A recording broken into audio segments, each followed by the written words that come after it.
Hello दोस्तों, कैसे हैं आप सब।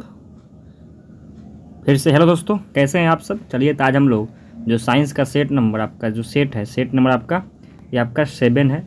ठीक है, चलिए, तो आज हम लोग आज का जो पहला क्वेश्चन आपसे कह रहा है, क्वेश्चन है कि वायुमंडल की अनुपस्थिति में आकाश का रंग कैसा होगा। इसका है, ठीक है, कैसा होगा।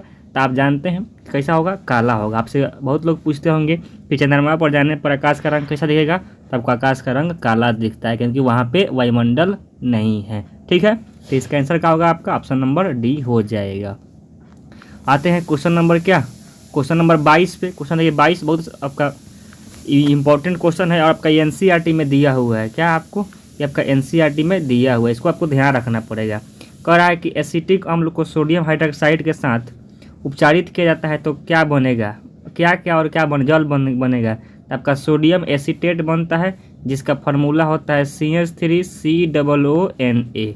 ठीक है, इसको आपको ध्यान रखना पड़ेगा। ठीक है, और ये आपका जो ये सोडियम हाइड्रोक्साइड है ना, इसका फार्मूला होता है NaOH, और इसी को हम लोग कहते हैं कास्टिक सोडा। क्या कहते हैं इसको कहते हैं हम लोग कास्टिक सोडा कहते हैं। इसको आपको ध्यान रखना पड़ेगा। ठीक है, देखिए, इसका हम समीकरण लिख देते हैं, आपको समीकरण लिख देते हैं यहाँ पे।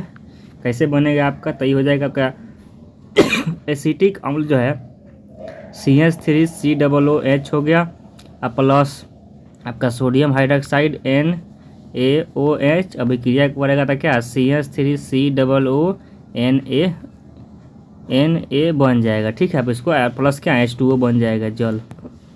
आपका ऑप्शन नंबर बी था। ठीक है, आते हैं क्वेश्चन नंबर क्या, क्वेश्चन नंबर 3 पे। क्वेश्चन नंबर 3 कहता है, क्या कहता है, करा किसी कार्बनिक यौगिक में प्रक्रियात्मक समूह या इसी को हम लोग क्रियात्मक समूह कहते हैं, ये आपको क्या बताता है। आपको क्या बताता है, ये बताता है उसके रासायनिक गुण को। क्या बताता है उसको, उसके रासायनिक गुण को बताता है। ठीक है, इसको आपको ध्यान रखना पड़ेगा।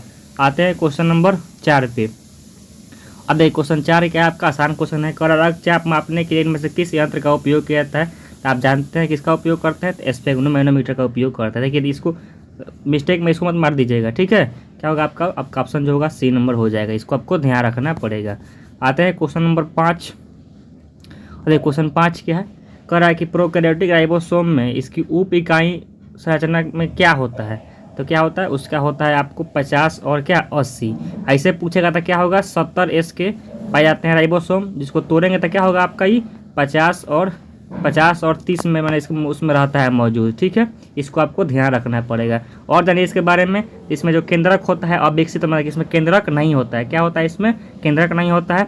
और इसके ऊपर जो और इसमें जो होता है, इसमें जो आते हैं तत्व, तो इसमें क्या होता है, उस पर झिल्ली भी नहीं होता है। क्या इसमें पाए जाने वाले पर क्या झिल्ली भी नहीं होता है। इसको ध्यान रखना पड़ेगा। अब देखिए, अब बताते हैं आपको यूकैरियोटिक कॉलम में, बताते हैं आपको यूकैरियोटिक कॉलम में। यूकैरियोटिक में क्या होता है, तो यूकैरियोटिक में पाया जाता है आपका 80S पाया जाता है। क्या पाया जाता है, 80S पाया जाता है राइबोसोम, जिसको 40 और क्या 60 और क्या 40 में टूटता है। क्या 60 और 40 में टूटता है। इसको आपको ध्यान रखना पड़ेगा। आते हैं अब इसमें क्या, इसमें आपको केंद्रक पाया जाता है। यूकैरियोटिक में क्या केंद्रक पाया जाता है, लेकिन प्रोकैरियोटिक में केंद्रक नहीं पाया जाता है। आते हैं क्वेश्चन नंबर 6 पे। क्वेश्चन 6 क्या कर रहा है आपसे, अब एक क्वेश्चन 6 हो रहा है। कह रहा है जाइलम में कौन सा तत्व मृत कोशिकाओं के बने होते हैं और फिर भी जल में क्या, और जल और खनिज लवणों का क्या करते हैं, आपका परिवहन करते हैं। तो आपका क्या होगा, वाहिनिका और क्या होगा, वाहिका होगा। अब देखिए, आपसे पूछता है इसमें कितने प्रकार होते हैं, कितने भागों से मिलकर बना होता है। तो जो भाग होते हैं आपका, एक होता है मेरुदूतक, एक होता है जाइलम ऊतक, एक होता है वाहिनिका और एक क्या होता है वाहिका। ठीक है, लेकिन जो मृत होते हैं आपका यही मृत होते हैं। इसको आपको ध्यान रखना पड़ेगा। आते हैं क्वेश्चन नंबर 7 नंबर पे। 7 नंबर क्वेश्चन क्या कर रहा है आपसे, 7 नंबर जो क्वेश्चन कर रहा है, निम्नलिखित में से कौन सी विधि वनों में वन्य जीव के संरक्षण में सबसे कम हानिकारक है। तब गैर काठ वन उत्पादन का संग्रह। क्या मतलब, गैर काठ वन उत्पादन का संग्रह करना चाहिए। ठीक है, इसको संग्रह करें। देखिए, अब देखिए, इसमें आप और क्वेश्चन पूछ सकते हैं, इसको ध्यान रखिएगा। वन्य जीव संरक्षण अधिनियम कब आया था, वन्य जीव, क्या आपका जो वन्य जीव संरक्षण अधिनियम आया था 1972 में आया था। इसको ध्यान रखिएगा, वन्य जीव संरक्षण अधिनियम कब आया था, 1972 में आया था। इसको ध्यान रखना है। आते हैं क्वेश्चन नंबर 8। क्वेश्चन नंबर 8 क्या कह रहा है आपसे, क्वेश्चन जो 8 है, कह रहा है कि निम्न में से कौन सी शाक जड़ी बूटी केवल भारत में पाई जाती है और इसका उपयोग रक्तचाप के उपचार में किया था। इसका आपका ऑप्शन हो जाएगा ये ऑप्शन नंबर बी। क्या होगा इसका आंसर, ऑप्शन नंबर बी हो जाएगा। इसको आपको ध्यान रखना पड़ेगा। ठीक है, इसको ध्यान रखना पड़ेगा। और इसका हाँ इतना ही हो जाएगा। अब आते हैं क्वेश्चन नंबर क्या, क्वेश्चन नंबर 9। देखिए 9 नंबर क्वेश्चन क्या कहता है आपसे, कह रहा है कि जल की कठोरता का डैश का उपयोग करके दूर किया, तो जो जल की कठोरता उसको किसके द्वारा उपयोग करके क्या करते हैं, उसका दूर करते हैं। तो आपका होता है धोवन सोडा, इसका फार्मूला होता है Na2CO3 10H2। इसको ध्यान रखिएगा, इसमें 10 पानी के कितने अणु होते हैं, 10 अणु होते हैं, ठीक है, इसको ध्यान रखना पड़ेगा। ये आपका POP मतलब क्या हो गया, प्लास्टर ऑफ पेरिस हो गया, क्या हो गया, प्लास्टर ऑफ पेरिस। इसको ध्यान रखिएगा। जब CuSO4 को 120 में से क्या, जब जिप्सम को CuSO4 2H2 को जब गर्म करते हैं 120 डिग्री पर, तो क्या बनता है आपका प्लास्टर ऑफ पेरिस बन जाता है, हाफ H2O, मतलब आधा पानी उड़ जाता है। इसको आपको ध्यान रखना पड़ेगा, ठीक है। आते हैं अगले क्वेश्चन पे, क्वेश्चन नंबर क्या, क्वेश्चन नंबर 10 क्या कर रहा है आपसे, क्वेश्चन 10 कह रहा है यौनारंभ के दौरान आवाज़ बदल जाती है, ऐसा क्यों होता है। सिगरेट के पान करने से नहीं, पेशियों में विकास के कारण नहीं। अगला ऑप्शन नंबर C, D क्या है, तो कह रहा है कि फेफड़ों में विकास के कारण, स्वर यंत्र लैरिक्स में विकास के कारण। तो हाँ, आपका लैरिक्स में विकास होता है, इसी कारण से क्या होता है आपका इसी कारण से आपका क्या होता है, तो आवाज़ बदल जाती है। इसको ध्यान रखना पड़ेगा। आते हैं क्वेश्चन नंबर 11 पे। क्वेश्चन नंबर 11 क्या कर रहा है आपसे, तो क्वेश्चन 11 कह रहा है आपसे कि निम्न में से कौन सा तत्व कार्बन के समान श्रृंखला गुण प्रदर्शित करता है। तो कार्बन का भाई ये होगा। कार्बन का भाई कौन है, कार्बन का भाई आपका ये है, कौन है, कार्बन का भाई सिलिकॉन है, ठीक है। इसको ध्यान रखने का। इसके भी बारीक इलेक्ट्रॉन कितने पाए जाते हैं, 4 इलेक्ट्रॉन पाए जाते हैं, ठीक है। इसको आपको ध्यान रखना पड़ेगा। आते हैं अगले क्वेश्चन पे, क्वेश्चन नंबर 12 पे क्या कह रहा है, ये क्वेश्चन 12 क्या कह रहा है आपसे, क्वेश्चन 12 कह रहा है आपसे कि निम्न में से कथनों पर विचार करिए और सही कथन का चयन करिए। पहले कह रहा है लिटमस विलियन एक बैंगनी रंजक है जो थैलोफाइटा वर्ग से संबंधित पादप लाइकेन से निकाला जाता है, ये बात सही है। अगला कथन 2 कह रहा है कि लाल गोभी के पत्ते, हल्दी, कुछ फलों और रंगीन पंखुड़ी जैसे प्राकृतिक सामग्रियां हैं जो विलयन में अम्ल और क्षारा की उपस्थिति का संकेत करती है। हाँ, आपका दोनों कथन सही है, पढ़े होंगे क्लास 10th में, दोनों कथन सही है, ठीक है। आते हैं क्वेश्चन नंबर क्या, क्वेश्चन नंबर 13 क्या कह रहा है आपसे, तो क्वेश्चन 13 जानते हैं किसका कह रहा है, किसी धारावाही चालक चुंबकीय क्षेत्र में रखा जाता है जब चालक में प्रवाहित धारा की और चुंबकीय क्षेत्र की दिशा का बीच कोण कितना होगा कि अधिकतम बल लगेगा। इसका कितना होगा, आपका कितना होगा, 90 डिग्री का। फार्मूला होता है F बराबर QVB साइन थीटा। तो साइन थीटा का मान जब 90 डिग्री होगा तब क्या होगा, बल का मान अधिकतम होगा। इसको आपको ध्यान रखना पड़ेगा। आते हैं क्वेश्चन नंबर क्या, क्वेश्चन नंबर 14। क्वेश्चन नंबर 14 के संबंधित है बोमेन बूट नामक शरीर के कहाँ स्थित होता है, किस में होता है, आपका इब्रिक में होता है। क्या होता है, ब्रिक में होता है। ब्रिक का क्रियात्मक इकाई क्या है, इसको क्या कहते हैं, नेफ्रॉन कहते हैं। इसको ध्यान रखना पड़ेगा, ठीक है। आते हैं क्वेश्चन नंबर 15 क्या कह रहा है आपसे, 15 कह रहा है कि LR का लंबाई L और अनुप्रस्थ काट 1 के क्षेत्रफल वाले एक तार का प्रतिरोध 1 है। समान पदार्थ के निर्मित किंतु 4 लंबाई और 5A मतलब अनुप्रस्थ काट क्षेत्रफल वाले तार का प्रतिरोध क्या होगा। अब ये कैसे बनेगा, ये तो आप जानते हैं। आपका जैसे R बराबर क्या होता है, तो रो L/A। तो इसका मान दिया हुआ है, इसका R का मान कितना दिया हुआ है, 1 दिया हुआ है। R डैश पूछ रहा है आपसे, तो क्या आपका रो 4L/5A। अब देखिए यहाँ से 4/5, यहाँ R1, यहाँ से 4/5 बाहर ले लीजिए, यहाँ रो L/A हो गया। देखिए यहाँ रो L/A का मान R1 है ना जी, इसी रख लीजिए। तो R1 बराबर क्या हो जाएगा आपको, तो R1 बराबर हो जाएगा 4/5। रो L/A R के बराबर है, तो R का मान कितना है आपको, 1 है, ठीक, कितना है, 1 है। आप देखिए भाग दीजिए इसको, R तो हो गया क्या, 4/5 हो गया। आप जब इसको भाग दीजिए कितना आ जाएगा, 0.8 ओम आ जाएगा। इसको ध्यान रखिएगा, ऑप्शन नंबर A में दिया हुआ है। आते हैं क्वेश्चन नंबर क्या, क्वेश्चन नंबर 16 में। 16 कह रहा है आपसे, 16 कह रहा है कृत्रिम पारिस्थितिक तंत्र जो मानव निर्मित करता है कौन है इसमें आपसे, तो वन नहीं है, झील भी नहीं है, तालाब भी नहीं है, क्या आपका फसली खेती जो हो जाएगा क्या आपका, ये कृत्रिम, इसको मनुष्य बनाता है। इसको आपको ध्यान रखना पड़ेगा, ठीक है। आते हैं क्वेश्चन नंबर क्या, क्वेश्चन नंबर 17 में क्वेश्चन आसान है। देखिए हम 2 को पकड़ेंगे, उससे दूसरे से मिल जाएगा आपका। अब देखिए क्या कह रहा है कि आधुनिक आवर्त सारणी में से अभिलक्षणों को सम्मिलित कीजिए, ठीक है। पहला कह रहा है आवर्त सारणी में समूह संख्या कितनी होती है, तो जानते हैं कितना होता है, 18। ठीक है, 1 का A हो जाएगा। 1 कहाँ दिया हुआ है, ऑप्शन A में है, ऑप्शन D में है। तो ऑप्शन B और C को काट दीजिए, ऑप्शन B और C को काट दीजिए, ठीक है।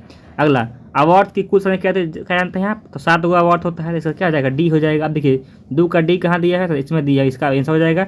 इसमें देखिए 2 का डी नहीं है, इसको 2 का बी है, गलती कर दीजिए। इसका आंसर क्या हो जाएगा? ऑप्शन नंबर डी हो जाएगा। ठीक है, और आप मिला लीजिएगा, आपको मिलाने आता ही है। 2 का सही आंसर मिल गया तो हम आगे चेक करेंगे। आते हैं क्वेश्चन नंबर क्या? Question number 18। क्वेश्चन 18 क्या कह रहा है कि किसी विद्युत चुंबकीय प्रेरण में धारा के दौरान किसी कुंडली में प्रेरित ईएमएफ डैश के अनुकरणपाती होता है। तो क्या होता है? अभी चुंबकीय अभिप्रवाह के क्या परिवाह के परिवर्तन के दर के समानुपाती होता है। क्या होता है? चुंबकीय अभिवाह मतलब उसी को, मतलब कितना तेजी से उसके पास ला रहे हैं, कितना दूर कितने समय में ले जा रहे हैं, उसे क्या उसी पर निर्भर करता है। इसको ध्यान रखिएगा। ठीक है, आते हैं अगला क्वेश्चन, क्वेश्चन नंबर 19 पे। क्वेश्चन 19 क्या कह रहा है कि पुष्प में से कौन सा भाग निषेचन के बाद फल में विकसित हो जाता है? जो कह रहा है इनमें से कौन सा भाग निषेचन के बाद निषेचन के बाद आपको क्या फल में विकसित होता है? तो क्या होता है? अंडाशय होता है, क्या होता है आपका? फल में विकसित हो जाता है। इसको आपको ध्यान रखना पड़ेगा। ठीक है, आते हैं क्वेश्चन नंबर क्या? क्वेश्चन नंबर 20 नंबर क्वेश्चन क्या कर रहा है आपसे? क्वेश्चन 20 कह रहा है कि निम्नलिखित में से किस स्थिति में अवतल दर्पण, कौन दर्पण? अवतल दर्पण वास्तविक प्रतिबिंब बनाता है। तो देखिए क्या कह रहा है कि जब इसको फोकस और ध्रुव के मध्य रखेंगे तो क्या बनेगा? आभासी प्रतिबिंब बनाता है, दर्पण के पीछे बनाता है। तो गलत हो गया। जब वस्तु को अनंत पर रखते हैं तो प्रतिबिंब फोकस बनता है, वास्तविक बनता है, सही है। अगर जब वस्तु को फोकस पर रखते हैं तो क्या प्रतिबिंब अनंत बनता है, वास्तविक बनता है, भी सही है। तो ऑप्शन बी और क्या ऑप्शन जो कथन यहाँ है, कथन 2 कथन ई मतलब जो लिखा हुआ है, क्या है? दोनों सही है। किस में दिया है आपको? ऑप्शन नंबर ए में दिया, ऑप्शन ए हो जाएगा आपका आंसर। ठीक है, आते हैं क्वेश्चन नंबर क्या? क्वेश्चन नंबर 21 क्या कर रहा है आपसे? क्वेश्चन 21 कर रहा है कि जब किसी तांबे के तार में 0.5 एम्पीयर धारा प्रवाहित की जाती है तो इसको सिरों के बीच विभवांतर 5 वोल्ट होता है। तार का प्रतिरोध क्या होगा? तो आर बराबर क्या होता है आपका? आर बराबर होता है V बटा आई हो जाएगा। तो V का मान कितना दिया है आपको? V का मान 5 दिया हुआ है। नीचे आई का मान कितना है? 0.5 है। तो पॉइंट रेट कितना है? यहाँ 0 आ जाएगा, तब कटाएंगे कितना आ जाएगा आपको? R बराबर 10 ओम आ जाएगा। देखिए आप ऑप्शन कहाँ दिया हुआ है? ऑप्शन दिया है आपको डी नंबर में दिया है। इसको ठीक कर लीजिएगा, इसको ठीक कर लीजिएगा, आपका आंसर हो जाएगा। ठीक है, क्या इसका आंसर आपको हो जाएगा। आते हैं क्वेश्चन अगले पर। क्वेश्चन नंबर क्या? 22 क्या कर आपसे? क्वेश्चन 22 ऐसा है कर जब दो प्रतिरोध 20 ओम और 10 ओम के समांतर क्रम में संयोजित हैं, तो इस संयोजन में 3 वोल्ट की बैटरी संयोजित किया जाता है, तो बैटरी से प्रवाहित धारा का मान क्या होगा? अब देखिए तो पहले आर का मान निकाल लीजिए, आर इक्विवेलेंट का मान निकाल लीजिए। क्या है? तो जानते हैं कि जब 2 को प्रतिरोध समांतर में हो तो पहले दोनों को गुना कर देते हैं। क्या करते हैं? दोनों को गुना कर देते हैं और दोनों के जोड़ से भाग दे देते हैं। तो कितना 50 हो गया, तो कट जाएगा कितना आ गया आपका? तो ऊपर आ गया 20 3 60 बटा 5 बना कितना? 12 ओम आ गया। कितना आ गया? तो 12 ओम। आर इक्विवेलेंट का मान कितना आ गया आपको? तो जो आर इक्विवेलेंट का मान आ गया कितना आ गया? आर इक्विवेलेंट मान कितना आ गया? तो 12 ओम आ गया। ठीक है, अब क्या कर रहा है आपसे? धारा का मान कर रहा है। तो आई बराबर क्या होता है? V बटा आर।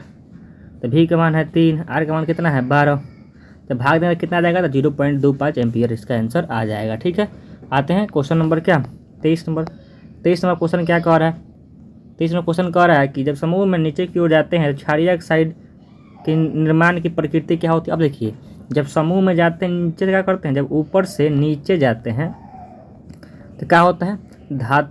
धात्विक गुण बढ़ता है। क्या बनता है? धात्विक गुण बढ़ता है। तो क्या होगा आपका? धातु के ऑक्साइड के निर्माण में वृद्धि होगी। क्या होगी? धातु के निर्माण ऑक्साइड में क्या होगी? वृद्धि होगी। आप जानते हैं कि जो धातु के ऑक्साइड होते हैं कैसे होते हैं?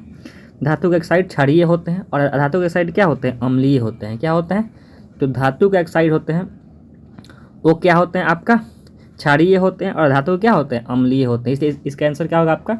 सी नंबर। इसको ध्यान रखिएगा। ठीक है, आते हैं क्वेश्चन नंबर 24 पे। क्वेश्चन 24 क्या कर आपसे? आते हैं क्वेश्चन नंबर क्या? क्वेश्चन नंबर 24 क्या कर आपसे? क्वेश्चन 24 आसान है, देखिए यहाँ पढ़िए। क्वेश्चन जो कह रहा है आपसे आसान क्वेश्चन है। क्वेश्चन कराने में कि नीचे दिए गए कथनों को विचार करिए और क्या सही उत्तर का चयन करिए। ठीक है, पहला कह रहा है कि भोजन को वायुरोधी कंटेनरों में रखने से ऑक्सीकरण को धीमा करने में मदद मिलती है।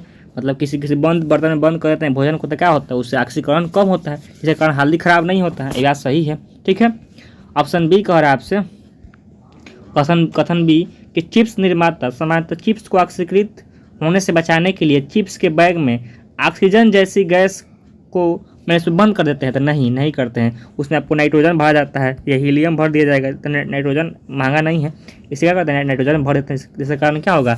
ऑक्सीकरण नहीं होगा और आपका चिप्स खराब नहीं होगा। तो जब आपका कथन नंबर 2 है ये आपका गलत है, तो इसका आंसर क्या हो जाएगा?